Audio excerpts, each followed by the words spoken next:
Seja muito bem-vindo, muito bem-vinda ao Quantum 200+, o podcast que transforma médicos em empresários de sucesso. Aqui eu trago pessoas para contar suas histórias e inspirar através do empreendedorismo, desafios, e hoje eu tenho o prazer enorme de receber aqui a Poliana Arnaud, assim que fala, Poli? Arnaud. Poliana Arnaud é formada em Economia, Contabilidade, com MBA em Gestão de Negócios, Finanças, é sócia fundadora da Pontual Assessoria Empresarial e Pontual Med, CEO da Pontual Consultoria Financeira. Prazer muito grande, Poli, ter você aqui, direto da Paraíba, de João Pessoa. Veio de longe e está aqui com a gente hoje nesse bate-papo para inspirar outras pessoas no empreendedorismo. E eu sempre peço para escolher uma frase que representa a jornada empreendedora, e a Poli escolheu transformar vidas através da consciência financeira. Isso. Por quê, Poli? Tem muito da sua formação aqui. Por que você escolheu essa frase? Porque eu enveredei, na verdade, eu vou falar um pouquinho de como tudo começou, né? Ótimo. Eu comecei eu comecei a minha vida profissional como consultora de empresa geral, enquanto no meu papel na época eu era formada em economia e estava me formando em contabilidade. E aí enveredei para a contabilidade e fiquei lá muitos anos, na verdade 27 anos, me sentia muito realizada, mas durante todo o processo, durante todo esse período de 27 anos, o que eu sentia, a maior dificuldade que eu sentia dos meus clientes, dos empresários com quem eu convivia, era a gestão financeira. Era o lidar com o financeiro, não só na vida da empresa, mas na sua vida pessoal. Uhum. Então, eu comecei... Nessa época você trabalhava para uma outra empresa, então? Não, ainda não era sua? Era minha. Já era sua? Sempre fui autônoma. Ah, tá. Então depois eu pergunto sobre isso, que essa é uma pergunta também. Mas tá bom, só para entender aqui. Eu... Perdi o raciocínio. Vou voltar, peraí. Então, quando chegou o momento, em 2019, na minha vida, eu optei, estava no boom de abrir o BPO financeiro, e eu optei por abrir o BPO financeiro, que eu achei que eu ajudaria o empresário ali. Uhum. E comecei fazendo aquele trabalho e tal, e vi que não era isso. O empresário ele não precisava disso. Uhum. O empresário ele precisava ser guiado numa jornada onde ele entendesse, ele compreendesse sobre finanças, as finanças pessoais dele e as finanças pessoais da empresa dele. Então, onde ele conseguisse casar essas duas coisas, alinhar esses dois momentos para poder seguir a gestão da empresa dele. Porque ontem a gente estava nessa palestra com o Nelson da Pets, e ele falou uma coisa que casa muito bem, né? O empresário ele precisa entender cada linha da DRE dele. E como é que ele vai entender isso? Se ele não for educado financeiramente. Entendeu? Então, ele só tem como seguir essa jornada da gestão da empresa dele, que está sempre e diretamente ligada à gestão financeira, se ele entender esse processo. E foi aí que eu mudei o meu caminho do BPO financeiro para a mentoria financeira. E como que foi essa questão de você empreender? Você falou que sempre trabalhou no seu próprio negócio, então você nunca trabalhou para outras empresas. Por que você tomou essa decisão, Poli? Assim, desde que você entrou na faculdade, na formação, já queria empreender? Quem era a Poliana antes disso? E por que você seguiu esse caminho ao invés de trabalhar para outras empresas, outros escritórios, por exemplo? O empreender era natural para mim, estava dentro de mim. Quando eu tinha 15 anos, eu já era meio que uma empreendedora. Eu vendia muita coisa. Eu acho que foi o meu primeiro passo como empreendedora. Naquela época, eu não queria ficar pedindo aos meus pais. Eu queria ser independente do dinheiro deles. Então, eu comecei uma jornada de correr atrás do meu próprio dinheiro. Como? Dentro das possibilidades que eu tinha. Eu estudava, então e eles jamais aceitariam que eu parasse de estudar. E com 15 anos consegui um emprego. Hoje é difícil, naquela época era impossível. Então eu comecei a vender coisas. Então eu vendia Natura, Avon, eu vendia roupa, eu vendia produtos importados. O que aparecesse, eu vendia. E aí eu comecei o meu primeiro contato com o gerir o meu próprio dinheiro. E com a parte financeira também, né? Isso. Então eu comecei a construir isso daí. Eu sempre fui uma boa gestora financeira e isso eu me realizei, ser empreendedora, criar o momento, criar as oportunidades. Isso foi nato. Então quando eu me formei... Você se formou primeiro em economia. Me formei primeiro em economia. E aí você já montou o negócio nesse momento ou não? Foi depois? Eu me formei em economia e os meus pais, que eram funcionários públicos, o sonho deles era que a gente fosse funcionário público também, eu e meus irmãos. E aí eu ainda tentei seguir por esse caminho. Então eu saí da graduação, antes de me formar eu já tinha passado no processo seletivo para o mestrado. E comecei a fazer simultaneamente, fiz a defesa da minha monografia, já começando o meu mestrado. Entrei direto para o mestrado e comecei a trabalhar como professora. Só que simultaneamente isso, como eu disse a você, eu sempre busquei a minha independência financeira. E o professor no nosso país, infelizmente, ele não é valorizado. Então a gente recebia muito pouco, eu me lembro como se fosse hoje, eu recebia R$11 a hora-aula. Por hora. Era muito pouco. E como era uma remuneração muito baixa, eu comecei a correr atrás de outras oportunidades onde eu ganhasse dinheiro para, digamos assim, aumentar a minha renda. E aí eu entrei na parte de consultoria. A gente sempre fui muito bem relacionada, tanto eu quanto o meu esposo. E comecei a enveredar, comecei a ter sucesso e fui me guiando. Só que nessa época, nós tínhamos uma empresa em Guarabira, que era uma cidade do Brejo Paraibano, um escritório de contabilidade lá, e morávamos em João Pessoa, que é a nossa capital. E eu queria trazer isso para João Pessoa.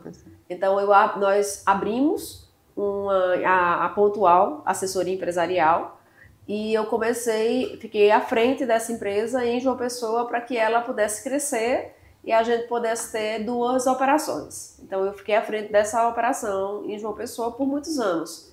E depois essa operação ela acabou se tornando maior do que a operação que a gente tinha. Que já tinha lá inicialmente, né?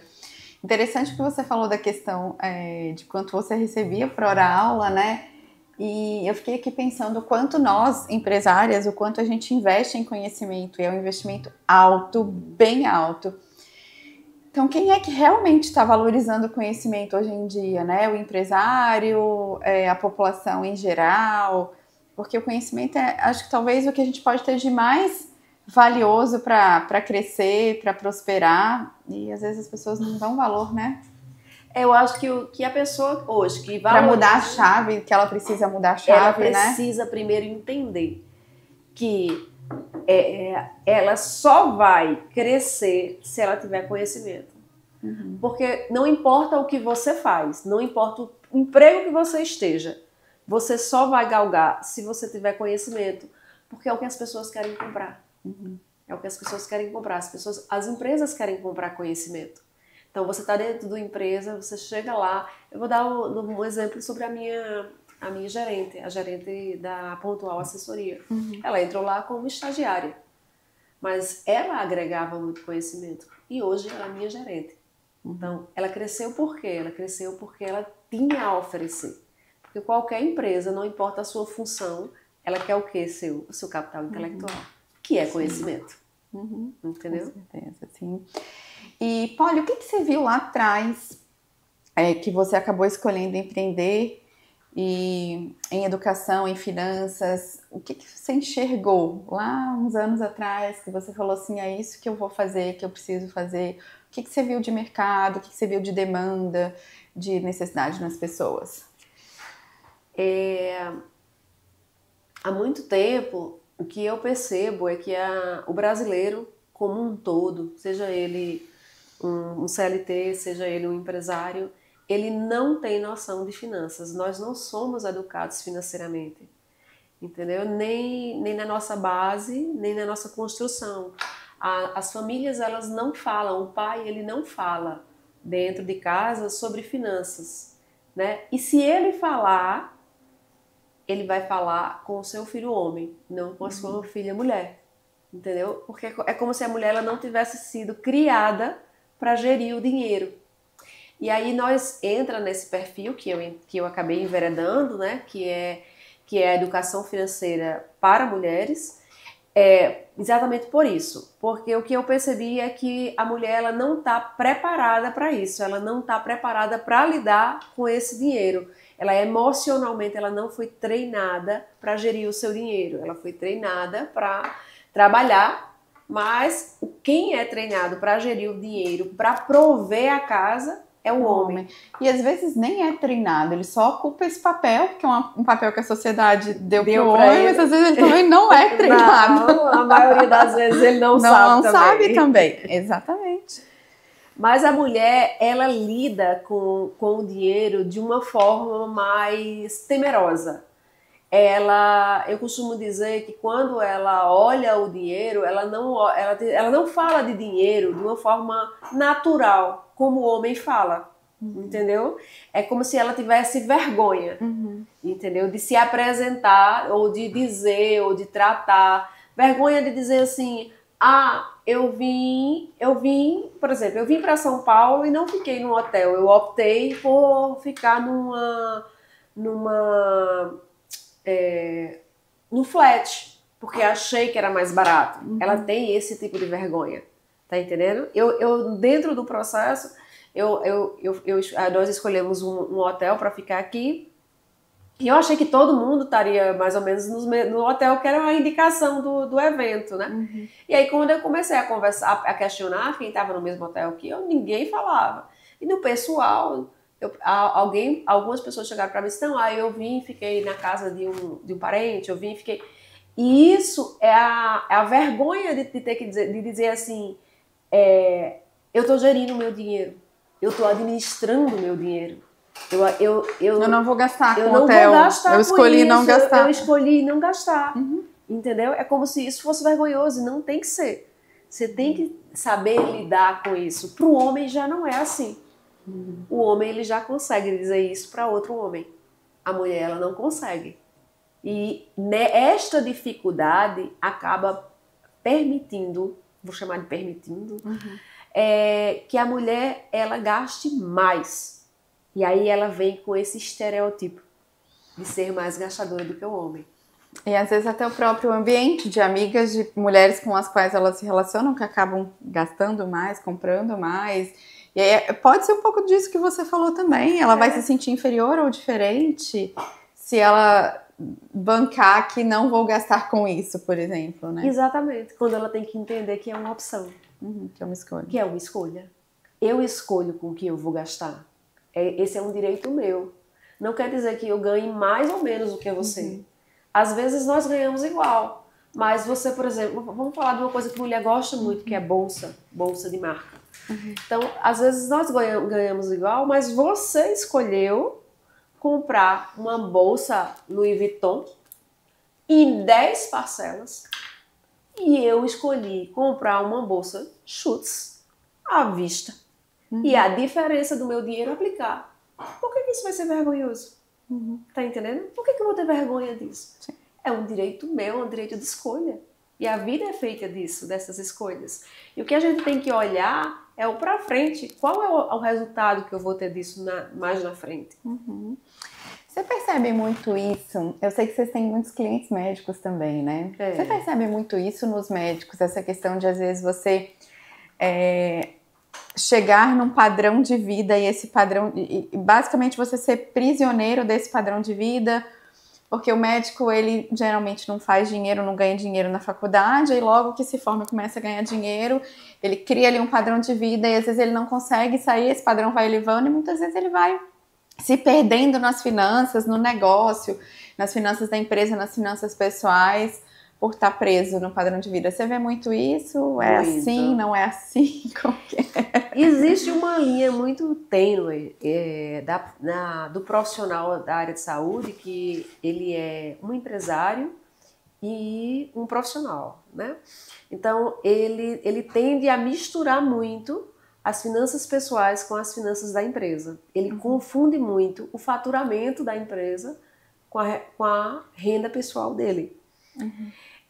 Sustentar o padrão que ele escolhe, que é um padrão que ele vai mostrar à sociedade e ao mercado consumidor que ele alcançou, né, que ele é um profissional de sucesso, ele é um padrão caro. É um padrão caro que ele tem que mostrar um certo respeito, ele tem que mostrar um certo padrão de vida que é alto, né? E aí entra nesse processo essas decisões, né, de como mostrar, de como se posicionar perante o mercado dele, né? Nesse processo entra a questão da gestão financeira em si, de não abalar a estrutura da clínica, de não afetar financeiramente a clínica. E mais do que isso, de ter um plano de aposentadoria. Porque a partir do momento em que você não consegue, né, gerir, ou você não consegue poupar o seu dinheiro, você não consegue também economizar para ter um plano de aposentadoria, porque você é autônomo. Você não vai se aposentar pelo INSS, mesmo que você contribua. Entendeu? Sim. Mesmo que você contribua, porque você sabe que o INSS não vai manter o seu padrão. E quem é empresário também, né? Não vai se aposentar. O empresário, ou ele vai trabalhar até o fim da vida, ou ele vai em algum momento passar essa empresa para alguém, vender o negócio, mas precisa realmente ter um planejamento para desacelerar, financeiro para desacelerar, né? E por que tantos médicos e clínicas têm dificuldade de lidar, então, com as finanças do próprio negócio? O que você acha que falta aí? Mistura muito com finanças pessoais e de negócio? O que acaba sendo a maior dificuldade que você enxerga? Eu acho que a maior dificuldade do médico é ele não enxergar, não só do médico, mas da maioria dos profissionais da área de saúde, dentista, enfim. É ele não enxergar que existe uma empresa e existe um profissional, certo? Existe uma pessoa física. Ele não consegue, eles se misturam. E aí, quando eles se misturam, você perde esse controle financeiro. A empresa em si, ela vai ter um custo, né, que precisa se manter. O processo dele de gestão, de crescimento, tudo também vai ter um custo, né? Ele vai ter custo com marketing, ele vai ter custo com vendas, ele vai ter todo um custo que também está ali dentro do serviço dele. E aí, a partir do momento que ele confunde essa renda, que é a receita da empresa, com o dinheiro dele, ele acaba não deixando um capital para esse crescimento. A empresa, o dinheiro vai entrando e ele vai só consumindo. E aí, o que ele faz? Ele acaba endividando a empresa ou se endividando. Entendeu? Se sentindo, vamos dizer assim, o que eu ganho não é suficiente, entendeu? Quando na verdade o que importa não é quanto você ganha, mas como você vai gerir esse dinheiro. Porque eu vou te dar um exemplo. Eu tenho cliente, já trabalhei, ainda continuo nesse processo com esse cliente, que ele ganhava 2,5 milhões por mês. E ele era endividado. Entendeu? Mas, Poliana, como? Desta forma. Não existe uma separação em empresa e pessoa física. O que entra na empresa, ele entendia, né? Que a gente já está trabalhando isso, mas ele entendia que era o dinheiro dele. E aí ele gastava. E gastava com força, como se fosse um poço sem fundo. E você tem que entender, o profissional ele tem que entender que existem os momentos da vida, entendeu? Geralmente, na grande maioria das vezes, e durante muitos anos na empresa, você vai precisar reinvestir na empresa, né? E não ir tirando e aumentando o seu padrão de vida ou o seu gasto, e sim reinvestir no negócio. Acaba que, pensando, né, no negócio, sempre acaba sendo o melhor caminho, né? Para o negócio se sustentar e crescer. E assim, ele tem que entender que ele em algum momento vai querer desacelerar. E para desacelerar, o negócio dele tem que estar preparado para existir sem ele. Para crescer sem ele ou com a participação dele em menor grau. E como é que ele vai fazer isso, né? Sim.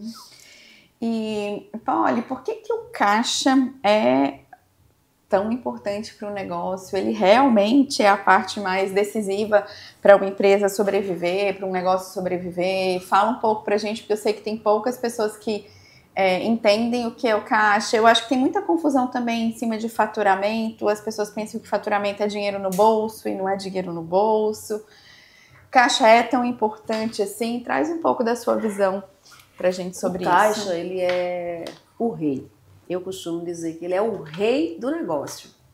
Por quê? Porque eu posso faturar hoje 100 mil, receber 100 mil, mas o que eu vendi vai ser pago parcelado.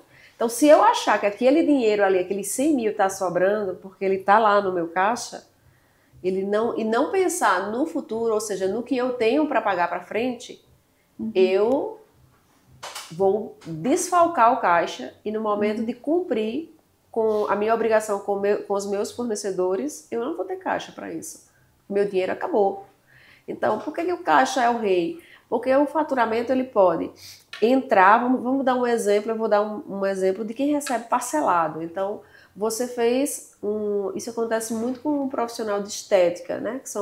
O pessoal quer fazer aquele procedimento e faz a compra parcelada. Então, se o profissional optar por receber o dinheiro do cartão de crédito de forma antecipada, ele vai perder muito dinheiro. E se ele for receber aquele dinheiro parcelado, então ele tem que entender que as despesas mensais dele precisam ser pagas, as despesas fixas, aquelas que são recorrentes, que acontecem todo mês, elas precisam ser pagas com o caixa que existe. Então, ele precisa ter caixa, ele precisa ter um dinheiro para financiar esse parcelamento. E se ele já começa o negócio dele com o parcelamento, então o dinheiro que vai entrar, o dinheiro inicial que a gente chama de capital de giro, que a gente chama do caixa circulante, do ciclo ali do caixa, esse dinheiro ele vai ter que se financiar do bolso do empresário. Entendeu? Então, ele vai ter que ter essa escolha. Você percebe como o caixa é importante? Quando você tem muito, você tem que ter cuidado. Quando você tem pouco, você tem que ter cuidado. O que você está falando é bem interessante, porque às vezes a pessoa pensa o contrário, ela acha que a empresa e o caixa da empresa vai financiar a vida dela, e na verdade, na maioria das vezes é o contrário, é o empresário que tem que financiar o caixa da empresa. Principalmente as empresas novas. É comum, durante os 2 primeiros anos, o empresário aportar dentro da empresa. O empresário, quando ele abre a empresa, ele acredita que na hora que ele abrir, ele já vai conseguir ganhar dinheiro ali. Mas não é assim que funciona. Não é assim que funciona. Eu sempre oriento que, claro, se você abriu a empresa e vai viver da empresa, você tem que ter uma retirada fixa como se fosse um salário. Mas tem que ser alguma coisa que a empresa suporte. Quem tem que se adequar ao salário é você. E não a empresa se adequar ao seu padrão de vida. Entendeu?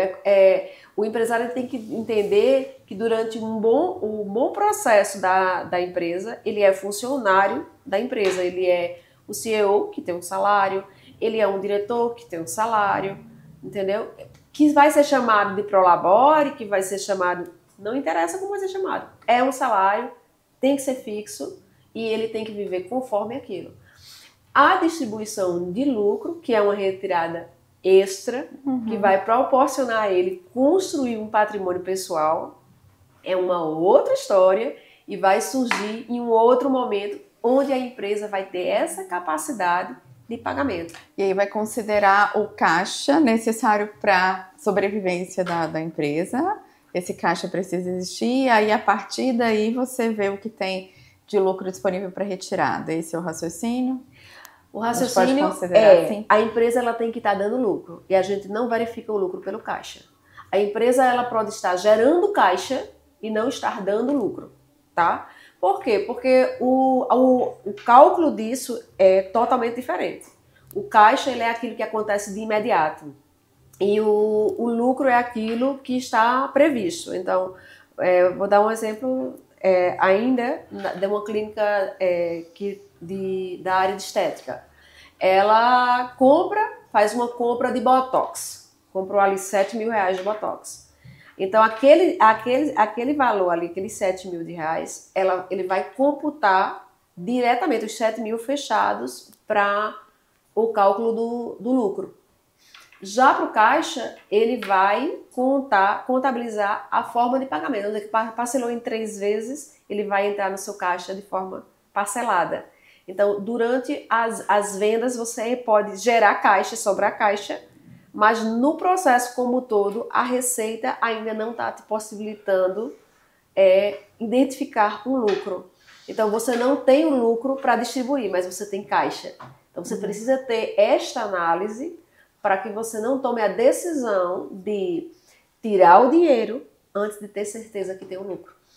Sim, na verdade o que eu perguntei, talvez eu não tenha deixado claro, é assim, para eu fazer uma retirada, por exemplo, a gente aqui faz análises trimestrais e aí decide se vai fazer retirada de lucro ou não, mas a gente sempre deixa um valor no caixa, que esse valor sempre precisa ter, que é o caixa, digamos, de segurança da empresa, de sobrevivência. Então, tendo esse caixa ali, tendo lucro a partir daquele caixa necessário para estar sempre ali, a gente faz retiradas. Você recomenda de uma forma diferente? Como que você geralmente... claro, tendo lucro, né? Lógico, claro. Assim, isso é. Uma empresa saudável, para a empresa gerir de forma saudável, ela tem que ter esse caixa que você chama, que é o que a gente chama de capital de giro. Pelo menos 3 meses de despesas fixas. Pelo menos isso. Então, o que o funcionário com 6 é o melhor dos mundos. É o melhor dos mundos. Tá. O empresário ele vai olhar ali e vai dizer, se a minha empresa estiver fechada sem funcionar, quanto é que eu tenho que ter para manter ela fechada? Tanto, então aquilo ali ele tem que ter no mínimo ali 3 meses. E aí, tendo isso é o caixa, a segurança dele, o giro dele, tá? Tá salvo ali. O que sobrar ali, que vai ser representado como lucro que sobrou, a geração do caixa, que vai permitir pagar o lucro, ele vai, para poder tirar isso aí, eu sempre aconselho que ele primeiro defina o que vai ser feito do lucro, tá? Vai ser reinvestido? Vai ser aplicado? Aqui a gente tem um percentual que sempre vai reinvestir, aí a gente decide se vai ser em marketing, estratégia de comunicação, se vai ser em treinamento, conhecimento, que é. E a outra retirada. Pronto, aí você tira. Tendo caixa para dividir essas duas coisas, você tira. Você vai decidir se vai tirar. Precisa reinvestir alguma parte, porque senão o negócio ele para de crescer, né? Exatamente. Tem que reinvestir sempre. E aí você tem que entender que foi feita até uma pergunta no evento que a gente participou, foi feita uma pergunta que me chamou a atenção. Eu não tiro o meu lucro, a pessoa comentou. Eu reinvisto todo ele. Show, acho isso top. Mas ela não precisa tirar todo o lucro. Ela pode ter uma porcentagem para reinvestir e uma porcentagem para retirar. Até para que ela seja remunerada, porque ela investiu. Entendeu? Então, você não investe, se você investiu, o seu dinheiro também tem que ser remunerado. E aí você vai trabalhando a empresa e a sua pessoa física, entendeu? E aí esse lucro, quando ele passar a ser seu, você vai decidir o que você vai fazer com ele. Uhum. Se você vai investir em um bem, se você vai aplicar, se você vai investir em você, tá? De um procedimento, se você vai comprar um plano de saúde, um plano de nutrição para ficar mais bonita, com a pele mais bonita, mais magra, tá entendendo? É você que vai definir o que você vai fazer com ele. Mas isso é importante para você, os dois crescerem juntos e os dois separarem parte do lucro para cada um. Para reinvestir, né? Olha, o que você considera que foi o maior erro que você cometeu empreendendo? A gente está falando aqui, né, de como muitos médicos profissionais às vezes metem os pés pelas mãos, mas todos nós que empreendemos, a gente comete erros. Qual foi um erro que você considera que foi talvez o maior, um erro grande, significativo, e o que você aprendeu com isso? Para mim, o meu maior erro foi centralizar. Durante um período da minha gestão, né, da minha empresa, eu centralizei muito. Eu centralizava tudo em mim. E aí, com o tempo, com o aprendizado, com aprimoramento, eu percebi que aquilo era um erro. Que eu não ia conseguir crescer fazendo daquela forma. Eu acho que para mim foi o meu maior, assim, o meu maior erro foi essa centralização. Engraçado que os erros, né? Eu converso com muitas empresárias aqui, eu vejo que muitos erros se repetem, assim, não são tantos erros diferentes, né? Então, uma pessoa, ela centraliza tempo demais, ou ela demorou muito para fazer uma demissão, né? Mas os erros, eu digo que eles se repetem. E é interessante essa questão de centralizar, porque eu acho que é algo que é uma característica nata do empreendedor. Eu acho difícil ter um empreendedor que não é centralizador. Isso é muito difícil, né? E o profissional autônomo, ele tem uma questão, né? Como ele começa de baixo, sozinho. Então, quando ele começa sozinho, ele faz tudo. Aí, quando ele começa a crescer, que ele vai delegando, que ele vai fazendo as delegações, ele se sente meio que eu sei fazer e eu quero que aquela pessoa faça no meu jeito. E eu acho que mora aí o nosso erro, sabe? Quando a gente centraliza, a gente não dá a oportunidade do outro fazer do jeito dele e aprimorar o teu jeito. E hoje eu entendo essa importância. Hoje eu entendo a importância de olhar para o outro e querer que ele saiba mais do que eu. Porque eu estou ali no meu papel de gestora. Eu preciso gerir. Eu preciso adquirir outros conhecimentos. Aquela parte técnica, aquele profissional que eu acredito, que eu contratei por competência, ele pode desenvolver melhor do que eu e me ensinar. É como a educação. A educação é uma troca. Eu te ensino e acabo aprendendo com você. E isso evolui a pessoa. Sim. E a partir do momento que você traz tudo para você. Quando você entra, e aí muitos professores entram na sala de aula achando que sabem mais do que todo mundo. E muitas vezes não sabe. Sabe muito, mas não sabe mais do que todo mundo. E às vezes você pode saber muito, mas se você também não souber ensinar, transmitir, de que serve todo esse conhecimento dentro de você? Vai ficar só para você, né? Então, eu acho que saber uma coisa, um conhecimento, e saber transmitir, passar e transbordar isso é completamente diferente, né?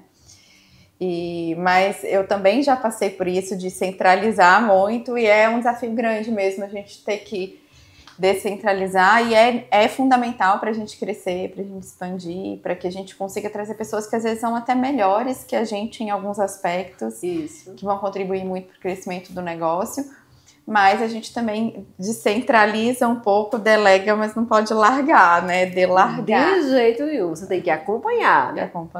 Tem que acompanhar e dependendo muito da profissão, acaba que você também tem uma parte do serviço que você presta, né? No caso do médico em si, que só ele pode fazer, né? Então, que só ele tem a condição de fazer. Mas que ele pode delegar outras coisas para que ele não fique sobrecarregado e que o conjunto saia, digamos assim, perfeito. Nada melhor do que você ter um instrumentador em quem você confia, né? Uma pessoa qualificada, capacitada, que você vai entrar na sala de cirurgia sabendo que você vai fazer a cirurgia, mas que aquela pessoa é capaz de te auxiliar de uma forma, digamos assim, que melhore o teu resultado. Isso é muito bom. Com certeza. Não é verdade? Sim. E, Paulo, eu imagino que você já tenha visto várias situações, vários casos, né, lidando aí com tanto a parte de finanças dos clientes, a sua educação, a sua consultoria financeira e que a parte de contabilidade também.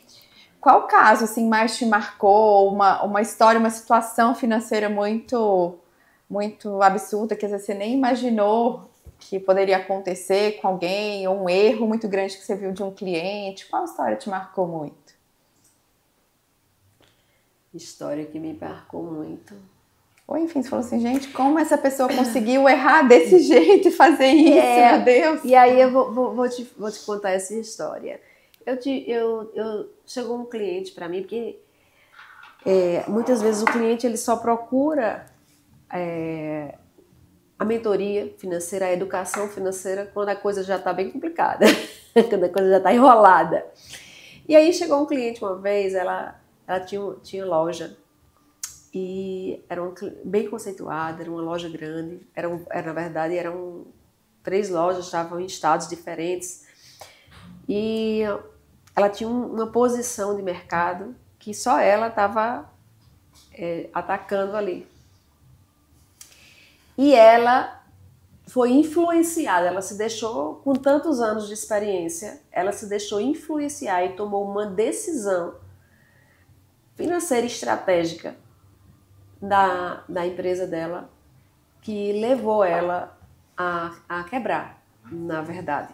Ela chegou a quebrar. Hoje nenhuma dessas lojas existe mais. E quando ela chegou para mim, ela já estava bem complicada, a gente tentou salvar. Ainda nos mantivemos juntas, acho que por 2 anos. E acho que ela achou assim, já tá tudo ok, mas ainda não tava. E na época eu até comentei com ela, a gente ainda tem muita coisa a construir. A empresa, ela tá digamos assim, sabe, no processo de cura, que você tá curado, você não tá mais no hospital. Você estava na UTI, foi pro apartamento. Agora você saiu do apartamento, você já está na rua, já está em casa. Você está em casa, mas você não teve alta, você está em tratamento. Você está em tratamento. Mas você acha que já está bem. Que vai andar com as próprias pernas. E aí ela foi. Eu confesso a você que eu trabalhei esses 2 anos, dei essa oportunidade dela, já está em casa, já está no conforto. E não sei lhe dizer o que aconteceu durante aquele processo. Mas eu sei que depois ela me procurou e disse, acho que um ano e meio depois, ela me procurou e disse, Polly, eu fiz tudo errado de novo e eu me desci das lojas. E eu fiquei arrasada, porque quando a gente faz esse trabalho com um profissional, a gente torce por ele, a gente quer que ele cresça e quer que ele galgue. E esse, para mim, na verdade, essa história foi a mais traumática da minha história. Eu aprendi muito com ela, né? Porque foi quando eu saí da consultoria para a mentoria que eu entendi que ela me escutava, que eu mostrava a ela, mas que ela precisava saber fazer. Entendeu? Às vezes eu vejo muito isso também. A gente, com a nossa consultoria para clínicas, para médicos, a gente acaba tendo muitas vezes que executar, pegar na mão, porque você só falar para a pessoa o que só passar o conhecimento, só explicar, às vezes não é suficiente para ela conseguir realmente implementar, executar, fazer. Ficar sozinha. E ela precisa ficar sozinha, né? Porque você não tem como ficar a vida toda ali. Claro que tem grandes players que tem consultores para a vida toda, né? Que estão ali, que pelo menos uma vez no mês vai estar ali na tua empresa, 8 horas ali, dedicando a te ajudar a gerir. Mas o ideal é que a pessoa tenha Tem aquela pessoa que vai aprender e depois que ela aprende, ela segue e faz sozinha. E tem aquele que se não tiver sempre alguém ali que vai fazendo junto, que vai... Que talvez fosse o caso dela, né? Que talvez fosse o caso dela. E, Polly, a gente está chegando perto do encerramento. Eu sempre faço uma pergunta mais provocativa aqui nesse momento. O que para você foi a maior mentira que te falaram sobre sucesso? Sempre que falaram que sucesso era aquilo, mas você só foi descobrir anos depois que sucesso não é nada daquilo. Mentira sobre sucesso, eu acho que... Não é que falaram, é que as pessoas pintam, né, que quando você está bem sucedido, você já não precisa mais trabalhar. Que você é aquela pessoa, né, que está ali de folga andando. Eu sempre tive essa imagem na minha cabeça. De que você seria bem-sucedida quando você não tivesse que trabalhar mais. Ou que tivesse que fazer muito pouco, entendeu? Que eu pudesse, digamos assim, acordar de 10 da manhã, sabe? E aí eu descobri que não, que quanto mais sucesso, quanto mais poder, mais responsabilidades e mais disciplina você tem que ter. Quanto mais resultado, né? Mais trabalho, mais retorno, mais sucesso. Exatamente. Você pode até ter uma equipe muito grande que te ajuda, mas a responsabilidade é sua e o comprometimento é seu. Porque a equipe é o teu espelho. Sim. Né? E pra gente encerrar, 30 segundos para você dar um recado para médicos que querem empreender, que ainda não começaram ou que estão começando. O que você deixa para eles de mensagem, de recado? Bom, eu indico, né? Deixa eu pensar. Você faz esse corte, tá? Não, pode ficar tranquila, mas pode falar. Enfim, né? Você tem muitos clientes médicos na sua consultoria. Um recado, assim, o que a pessoa erra mais, o que ela pode fazer para não errar tanto no início. No início, eu acho que o médico ele tem que começar a vida dele. A maioria começa como autônomo, né? Então, a minha orientação é, quando você começar mesmo como autônomo, se você não começar como empregado, mas você entrar nessa vida já como autônomo, com consultório, você comece a já planejar, mesmo que a pessoa jurídica não esteja constituída, você comece a entender que o consultório é uma coisa e você é outra, a sua pessoa física é outra. Já comece enveredando por aí, porque aí um dia você vai ter uma clínica grande com funcionário e tal. Mas se você começar pensando pequeno, você tende a se perder no meu processo na parte da gestão financeira em si. Você pode ganhar muito, mas mesmo assim se sente que não tem dinheiro. Perfeito.